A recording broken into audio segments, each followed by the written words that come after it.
Assalamualaikum warahmatullahi wabarakatuh.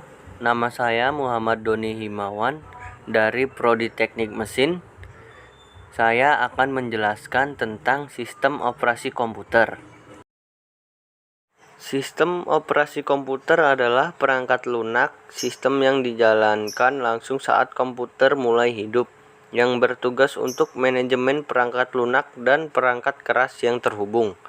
Perangkat lunak sistem adalah istilah yang digunakan untuk mengontrol dan manajemen perangkat keras sehingga aplikasi dapat berjalan. Perangkat lunak yang diatur oleh sistem operasi disebut dengan aplikasi, misalnya aplikasi pengolah kata dan game. Sistem operasi komputer memberikan layanan yang dapat digunakan oleh aplikasi untuk melakukan fungsinya yang disebut service. Layanan sistem operasi dapat digunakan oleh aplikasi untuk melakukan instruksi terkait kontrol perangkat lunak dan perangkat keras. Sistem operasi mempunyai dua jenis antarmuka. Yang pertama, Command Line Interface atau CLI merupakan antarmuka yang digunakan untuk sistem operasi dengan cara mengetik perintah. Penggunaan CLI umumnya untuk keperluan manajemen server, jaringan, dan programming. Yang kedua adalah Graphical User Interface atau GUI, merupakan antarmuka interaktif menggunakan grafis visual untuk memudahkan pengguna menggunakan sistem operasi bersangkutan. Penggunaan GUI populer digunakan untuk berbagai keperluan. Berikutnya adalah fungsi sistem operasi.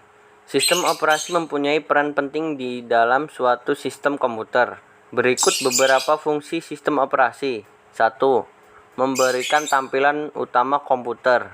2. Menjalankan beberapa aplikasi dalam waktu yang sama. 3. Membagi memori komputer ke aplikasi-aplikasi yang sedang berjalan. 4.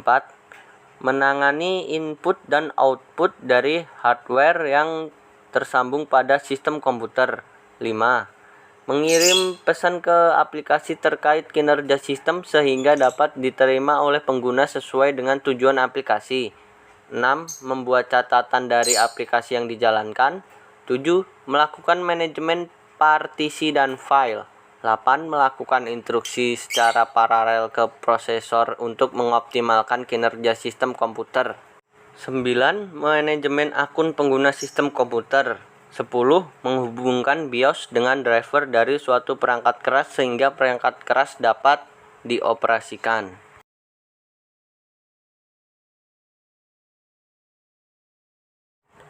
Selanjutnya adalah cara kerja sistem operasi dalam sistem komputer.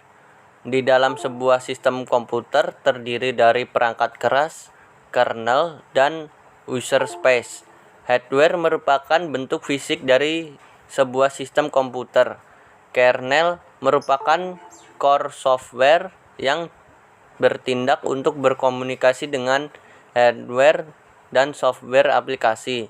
Fungsi kernel merupakan fungsi utama dari sebuah sistem operasi. Dan user space adalah software lainnya yang terdiri dari instruksi standar sistem aplikasi dan software yang digunakan pengguna. Sistem operasi bekerja sebagai penghubung antar software dan hardware dalam sistem komputer. Sistem operasi mempunyai instruksi dasar yang dapat dimengerti oleh software dan hardware. Dalam hal ini, sistem operasi juga dibantu oleh perangkat lunak sistem dari perangkat keras terkait yang disebut dengan driver. Dan sekian penjelasan dari saya. Wassalamualaikum warahmatullahi wabarakatuh.